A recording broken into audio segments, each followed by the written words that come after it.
amor e de paz, que ao despertar de um novo homem nos induz. Te conclama, irmão, de última hora a ingressar. Boa noite a todos.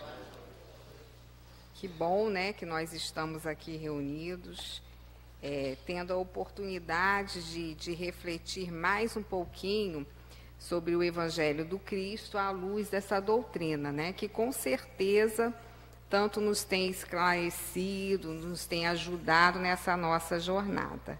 Então, que todos nós, apesar do frisson, que sabemos que hoje é dia, né?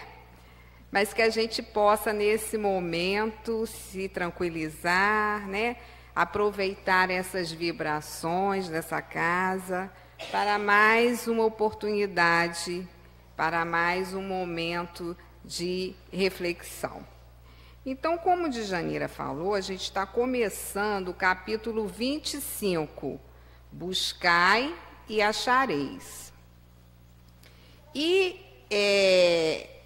Allan Kardec vai iniciar esse capítulo fazendo essa citação que está lá em Mateus, capítulo 7, versículo de 7 a 11, quando fala assim: pedi e vos será dado, buscai e achareis, batei a porta e se vos abrirá, porque todo aquele que pede, recebe, e o que procura, encontra, e se abrirá aquele que bate à porta.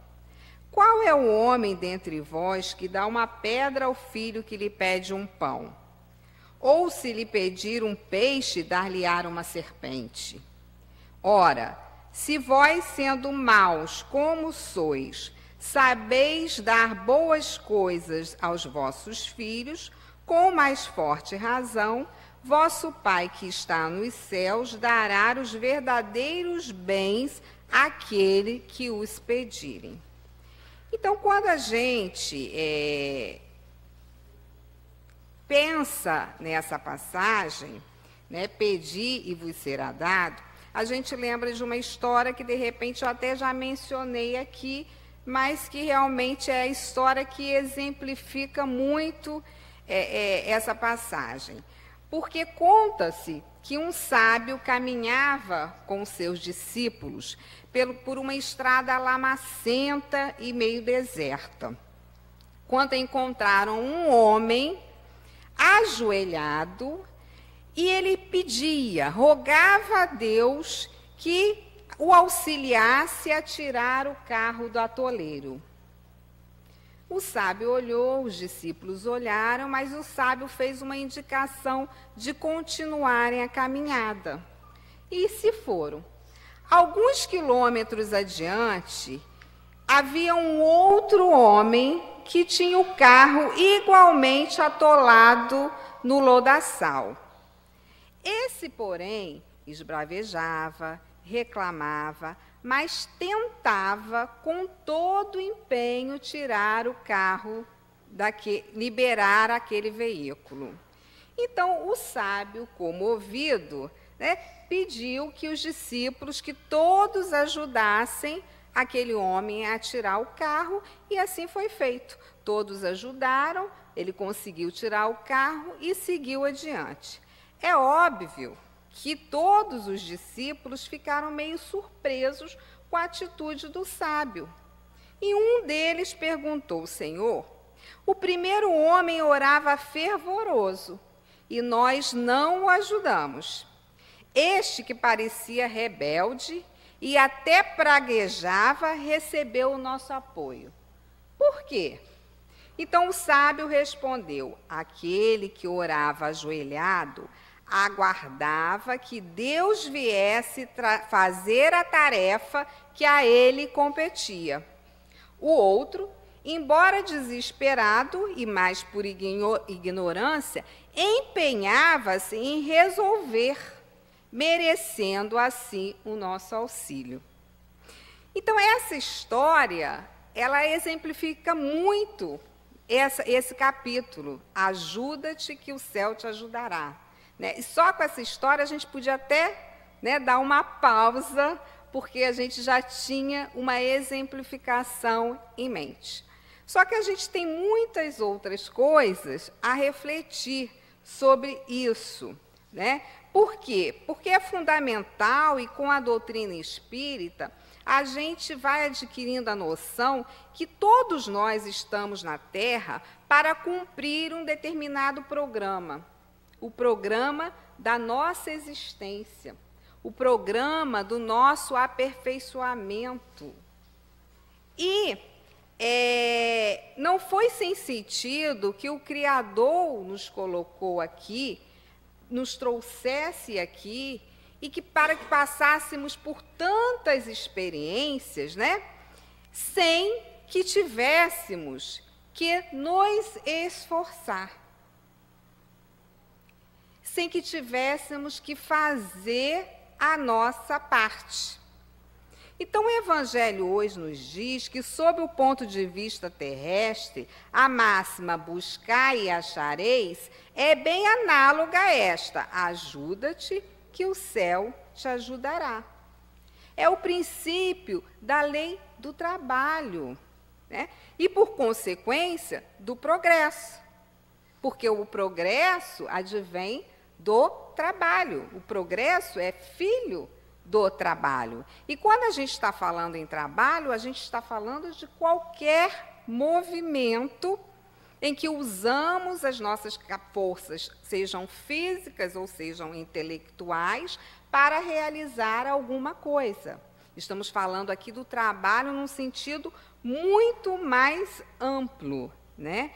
E também, se nós formos lá na terceira parte do Livro dos Espíritos, que fala das leis morais, nós vamos ver lá a lei do trabalho no capítulo 3, onde Allan Kardec vai questionar aos espíritos por que o trabalho é imposto ao homem. Os espíritos responderam, por ser uma consequência de sua natureza corpórea, é um meio de aperfeiçoar a sua inteligência. Sem o trabalho, o homem permaneceria na infância intelectual. Então, o trabalho nos oferece essa oportunidade de desenvolvimento intelectual, seja ele o mais simples que for, né? Mas oferece oportunidade. À medida que vamos experimentando, que vamos criando, né, que vamos elaborando conceitos, nós estamos nos aprimorando.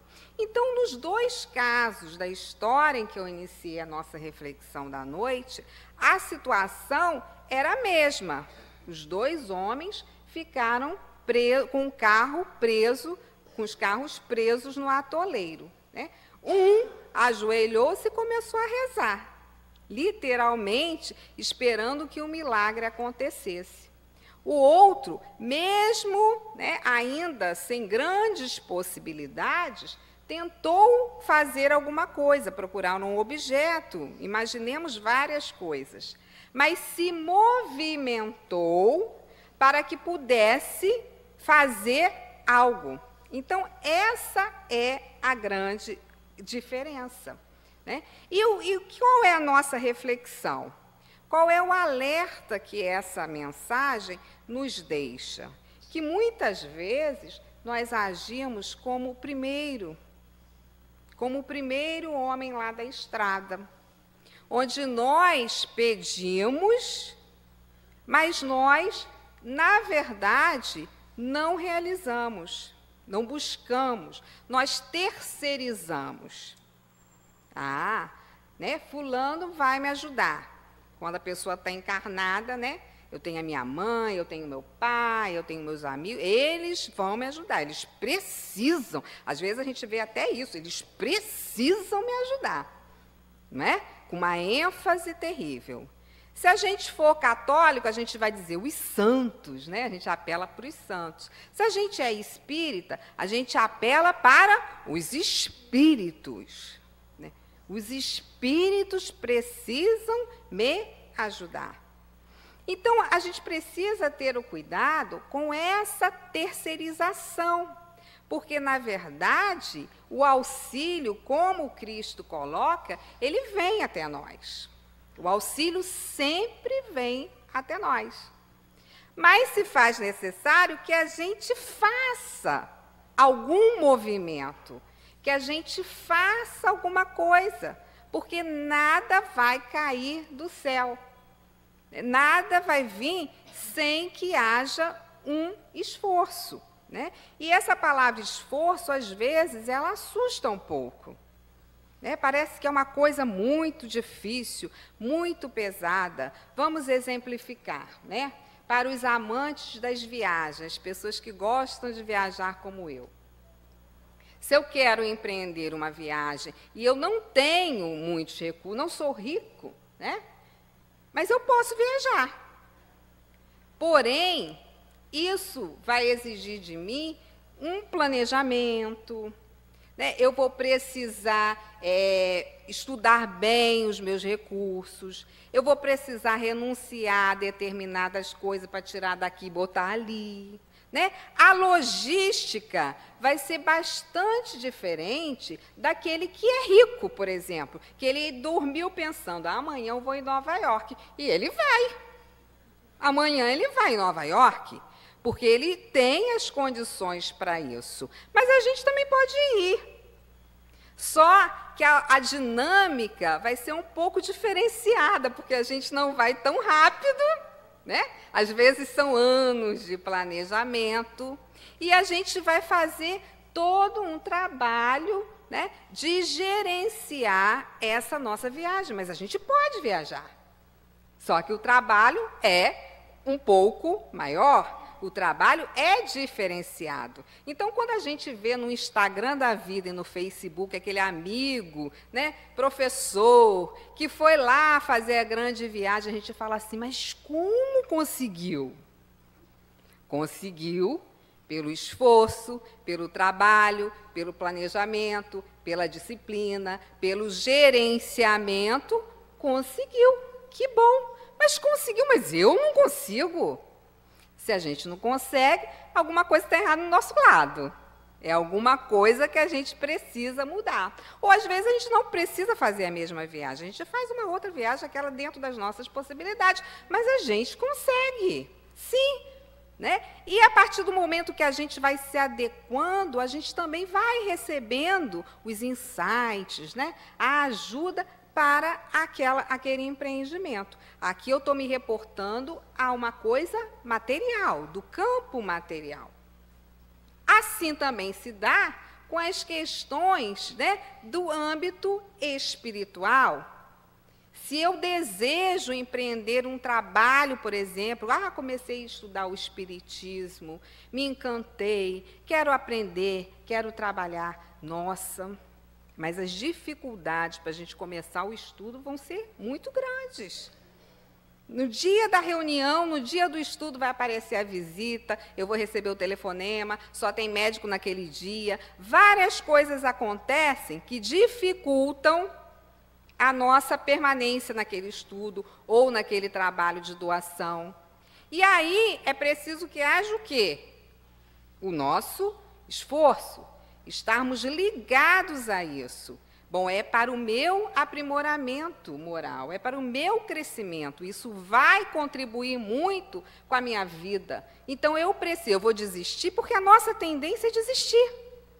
Deixa para o ano que vem. Né? O ano que vem vai ser diferente. O ano que vem tudo vai acontecer diferente.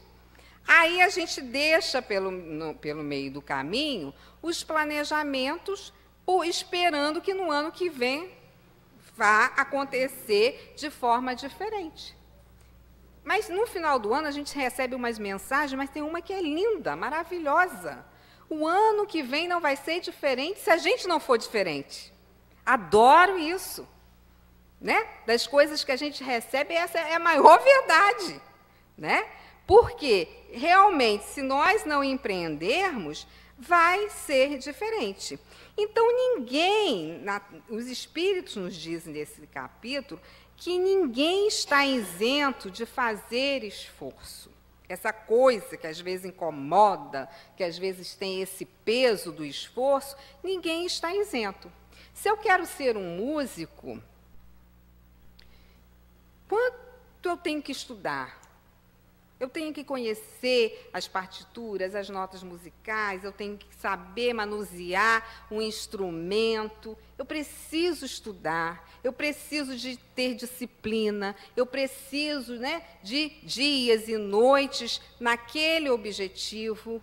E quando a gente vê um músico que abrem-se as cortinas e a gente vê aquele espetáculo, né, no violão, na flauta, no piano, seja lá em que instrumento for, a gente fica, meu Deus. Na verdade, a gente está vendo o quê? O resultado.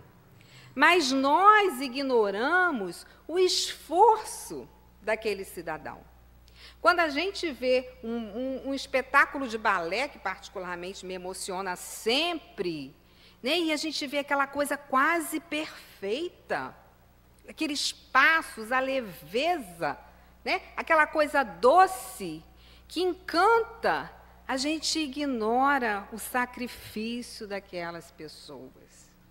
A gente ignora as dores que aquelas pessoas sentem para ficar na ponta dos pés.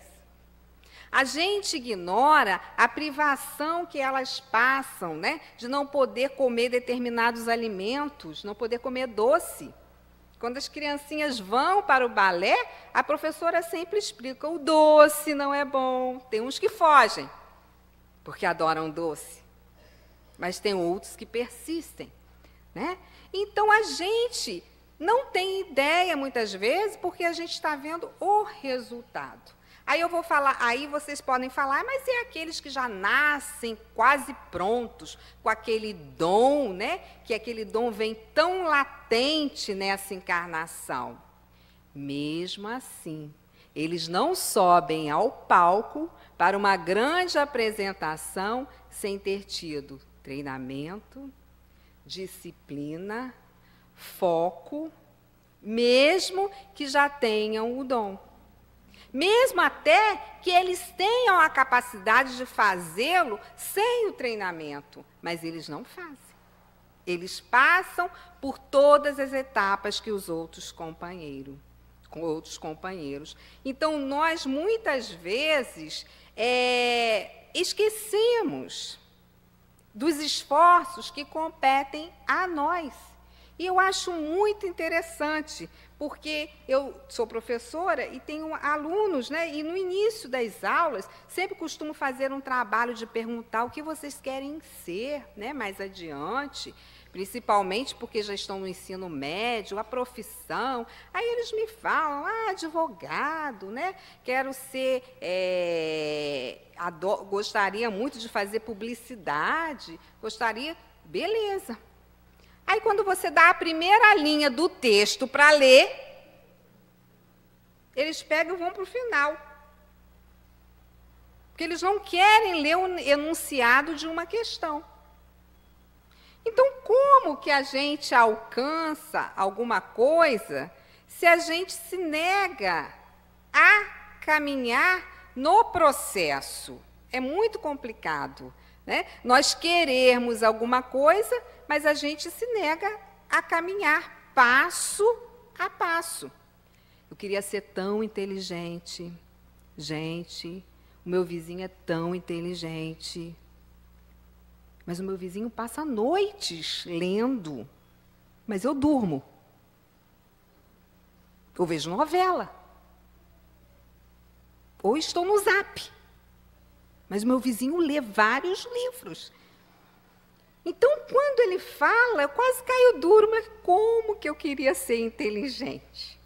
Mas aí como é que você vai ser inteligente se você não desenvolver a sua inteligência? Porque até ele, por mais que ele traga recursos de outras existências, porque ele traz a bagagem, né, ele já traz essa bagagem, ele está desenvolvendo. E quanto mais ele lê, mais ele quer ler. Né? Se tem uma coisa, ele quer descobrir o porquê. E às vezes não.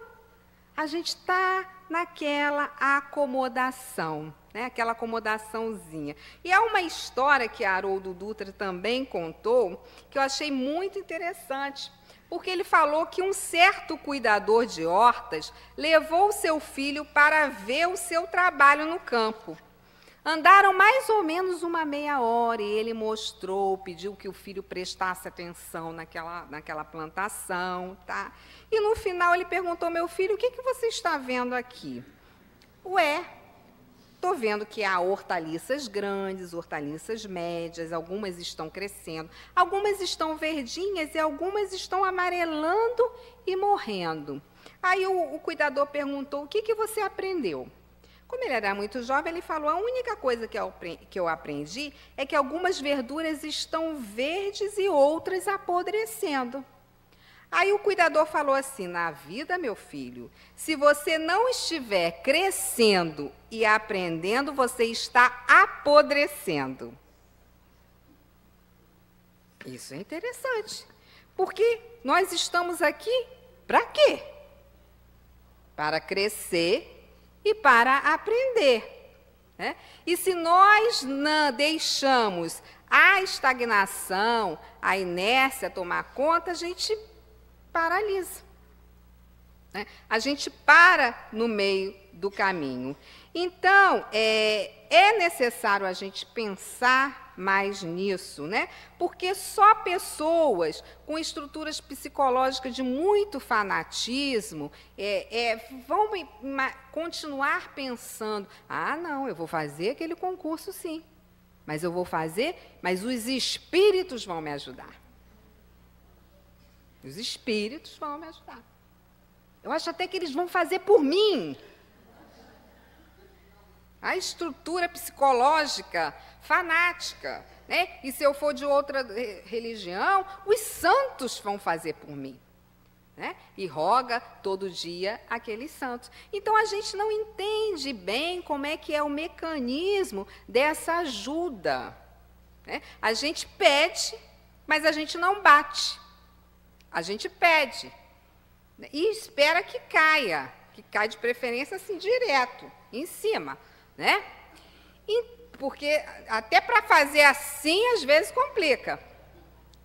Então, é uma estrutura fanática, onde a gente pensa que os santos, que os espíritos, que o anjo guardião, né, vão fazer aquilo que a gente tem que fazer, né? Então, é realmente grandioso quando o Evangelho nos diz assim, é obedecendo a esse princípio, ao princípio do trabalho, que os espíritos não livram o homem do trabalho de pesquisar. Os espíritos não vêm livrar o homem da lei do trabalho, mas mostrar-lhe o objetivo que deve alcançar e o caminho que a ele conduz, dizendo-lhe, anda, e tu o atingirás. Encontrarás pedras sobre os teus passos, olha e afasta-as tu mesmo. Nós te daremos a força necessária se a quiseres empregar. A força necessária. E eu não sei quem prestou atenção, mas quando a gente fala... Ora, se sendo maus como sois, sabeis dar boas coisas aos vossos filhos, com mais forte razão, vosso Pai que está nos céus dará os verdadeiros bens àqueles que os pedirem. Porque, na verdade, pedir é um movimento que todos nós fazemos. É um movimento mais simples, que não requer tanto esforço.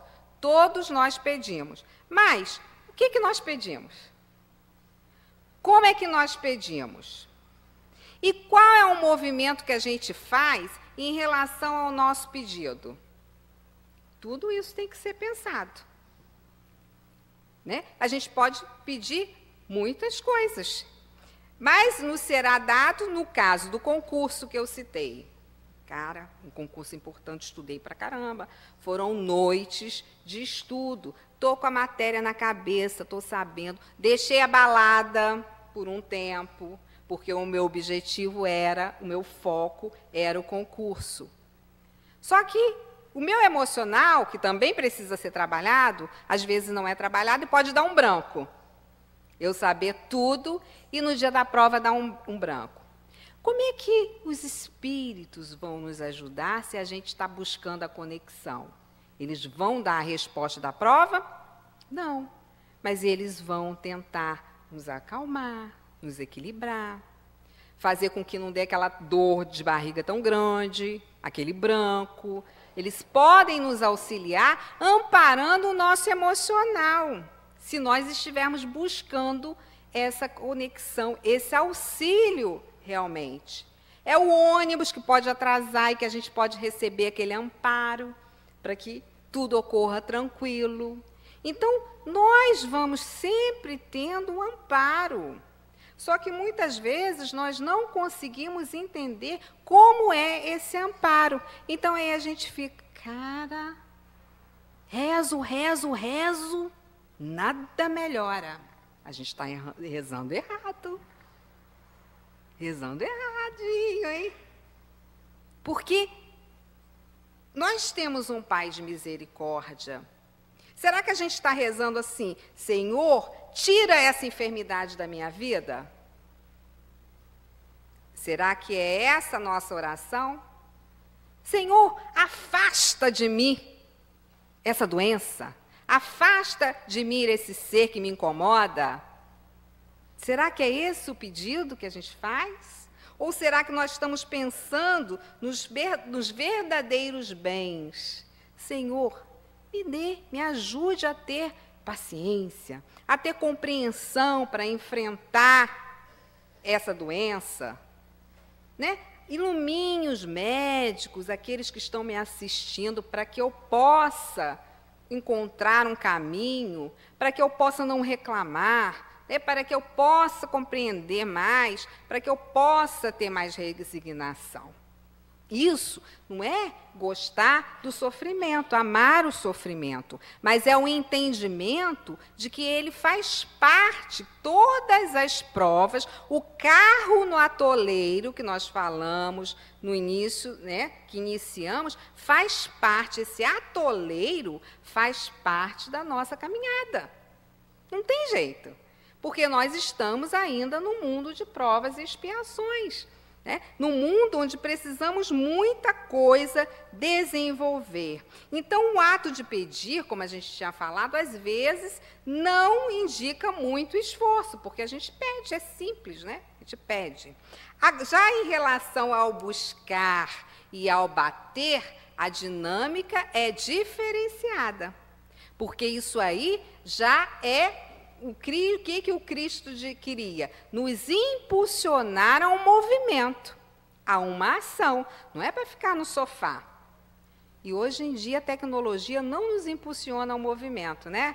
Porque com controle remoto, olha, a gente nem levanta mais, né? Para mudar o canal. Mas, na verdade, né, a vida é movimento. E nós estamos...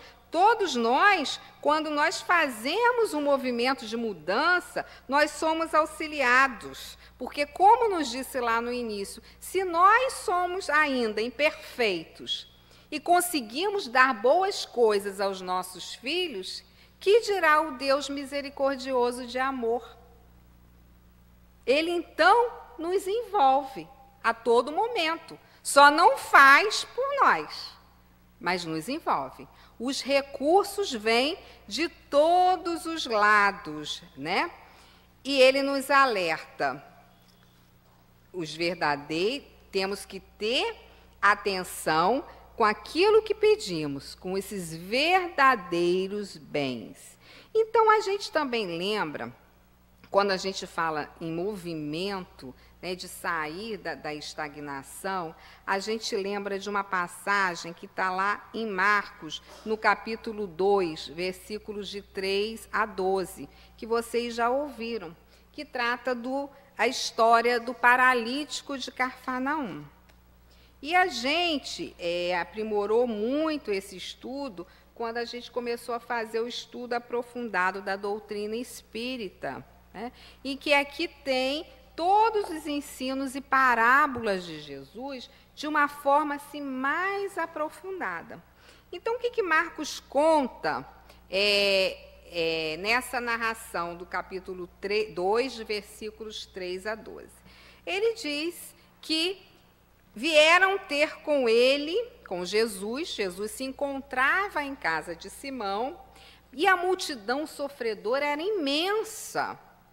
Todos queriam se aproximar de Jesus. E 4 homens vinham trazendo, então, um paralítico numa maca. Só que não havia como entrarem naquela casa, né? Casa pequena, com aquela multidão toda na frente. Mas o paralítico, ele pedia para estar com Jesus. E os amigos, sensibilizados, o que eles fizeram? Procuraram uma forma de levar o paralítico até Jesus. E tiveram uma ideia, rodearam a casa, subiram pelo telhado, fizeram um buraco, a gente imagina, né? Fizeram um buraco e desceram com a maca aonde Jesus estava. Todos imaginaram a cena. E Jesus olha para aquele homem e fala assim: teus pecados estão perdoados. Quando ele fala assim, os escribas e os fariseus que estavam ali, mas quem é esse homem que perdoa os pecados? E Jesus fala, o que é mais fácil? Dizer para esse homem, seus pecados estão perdoados, ou levanta, toma a tua cama e vai para a tua casa? Mas Jesus fez isso, ordenou ao paralítico, levanta, tome o teu leito e vai para a tua casa. E o paralítico saiu. E todos ficaram, né, se cutucando, que nunca haviam visto nada igual. E o paralítico saiu, né, cantando hosanas com aquela cura. Então, merece destaque que a gente aprende aqui, estudando, né, no estudo aprofundado, que a gente tem que prestar atenção em alguns fatos nessa narração. Primeiro, o desejo do paralítico de ser curado. Ele pediu. Mas ele mesmo não podia ir sozinho. Então, ele teve aqueles que se compadeceram, lembrando que nunca estamos sozinhos. A misericórdia de Deus não permite que estejamos sozinhos. Ou com alguém encarnado ali, nos sustentando, ou com os amigos desencarnados que também nos sustentam. Nesse caso, nem sempre a gente consegue entender e sintonizar com esse sustento, mas eles estão nos sustentando. Né? Então, o desejo do paralítico de ser curado, o apoio dedicado de 4 homens que não desistiram. Imagina se eles desistissem.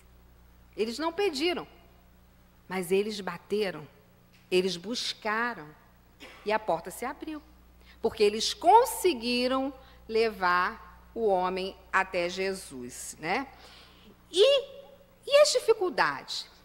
E aquela multidão que estava lá impedindo que aquele homem entrasse? A multidão, nós podemos entender, sob o ponto de vista psicológico, que a multidão são as dificuldades da caminhada. Que todos nós enfrentamos uma multidão de empecilhos, uma multidão de dificuldades que estão relacionadas à nossa marcha evolutiva ainda, de espíritos imperfeitos no mundo de expiação e provas. Daí nós temos as dificuldades, né? Então vem aí, e a bênção da cura. Ele recebeu a cura. Só que, nesse outro livro, que está aqui, Primícias do Reino, é um livro de Givaldo Pereira Franco, pelo espírito de Amélia Rodrigues, ele relata o espírito Amélia Rodrigues vai relatando algumas passagens, né, do Evangelho, e relata no capítulo 7 justamente a cura desse paralítico, de forma belíssima, poética, né? Quem já leu Amélia Rodrigues sabe, né, da sua forma bela e poética de narrar os fatos. Então, nesse dia, após tantas curas, Simão observa que o mestre está cansado e o leva, no finalzinho do dia, à praia. E em algum momento ele até percebe que Jesus parecia chorar. E Simão se aproxima e pergunta: Senhor, estás triste? Tu choras? Depois de um dia como esse, onde paralíticos levantaram, cegos voltaram a ver, leprosos recuperaram a saúde, pareces triste, Jesus? E Jesus respondeu: sim, Simão, eu lamento. Lamento que, na verdade, tu e eles não me compreendem. Porque nesse momento, aquele paralítico que recuperou a saúde se encontra numa taberna entre homens e mulheres embriagados, comemorando a volta à saúde e ao prazer. Então eu lamento, Simão, mas sei que ainda não sou compreendido. Um dia vocês entenderão. Então, Jesus mostra aí que realmente aquele paralítico não voltou para casa, como ele recomendou. Mas o que é voltar para casa? Pega o teu leito e volta para a tua casa. Essa casa é a nossa casa íntima, de tomar o caminho da ascensão, de fazer novas escolhas e não voltar a errar. Porque voltando a errar, a doença retorna. Né? Então, esse caminho de voltar a casa é de tomar realmente posse da nossa existência e da nossa caminhada, fazendo escolhas mais seguras, escolhas certas, escolhas que nos proporcionarão a paz e a felicidade tão necessitada. Em todo o processo de sair da acomodação, de buscar renovação, necessita de uma força muito atuante de dentro para fora, para que a cura se opere significativamente. São decisões ousadas e significativas. Então, a gente não pode esquecer que nós estamos sempre tendo o auxílio. Esse primeiro item desse capítulo nos mostra isso, fortalece a nossa fé para o entendimento de que sempre somos auxiliados, mas que torna-se imprescindível que a gente haja mais, né, e não fique somente buscando, consciente de que as dificuldades existem em todos os momentos. As dificuldades são realmente dificuldades que fazem parte do nosso aprendizado. Nesse momento eu estou aqui falando. Quem ouve, parece que é simples eu estar aqui falando, mas ignora o tempo que eu fiquei tentando escrever alguma coisa e não escrevia nada. Ó. E vai dando uma dor, porque vai chegando o dia da palestra, vai dando uma dor, e você vai rezando, e você pega um livro, pega outro, nada te agrada. E você fica, e o cabelo já vai ficando, vai perdendo a tintura, e é uma coisa. No dia você passa mal, quem me vê falando acha, né? Aí eu encostei algumas pessoas, parecia que ia desencarnar, gelada. Por quê? Porque tudo requer esforço, luta. Né? As coisas não são fáceis. E se for esperar alguém perfeito para chegar aqui, a gente não vai ter ninguém. Vai ser difícil. Então, todos nós Precisamos desse esforço, desse sacrifício. Aí, ora, era dia sentada, né, sábado, domingo, que a gente não está trabalhando, e lá sentada, e abre o livro, fecha o livro, vai no outro capítulo, volta, vai no primícia, volta. Aí reza, pede. Aí um belo dia vem a ideia. Olha o paralítico de Cafarnaum. Opa! Porque aí começa a vir esse auxílio do alto, né? Que, na verdade, é necessário mais do que o pedir. É necessário buscar. E nós estamos num momento, minha gente, que não dá mais só para pedir. Porque nós passamos um momento de paralisia, assim como aquele paralítico. No momento em que a gente vê as pessoas, principalmente nós que trabalhamos com jovens, há uma apatia, uma paralisia, né?